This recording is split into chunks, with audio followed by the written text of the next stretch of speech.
Oh my God, ang gaganda ng mga garden ng mga ka-server ko. Kuya Rolin, sino to? Si Noj ST? May pangarap po ako. Oh my God, may pangarap daw siya. Tatanungin natin siya kung ano yung pangarap niya. Wow! Ano ang iyong pangarap? Oh my God guys, ano kaya yung pangarap niya? Gusto ko po ng trillion. Trillion? Anong trillion? Fruit na trillion. Gusto mo ba talaga nun?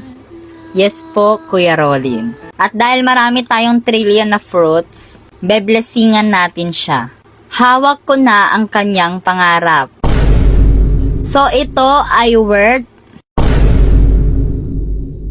4.3 trillion? Oh my God. Okay, beblessingan na natin siya. Magpakailanman hindi magbaba. Ayan na. Hawak niya na ang kanyang pangarap. OMG. Thank you much. Thank you much. Meron na naman tayong natupad na pangarap. Sino at kaninong pangarap naman kaya ang matutupad?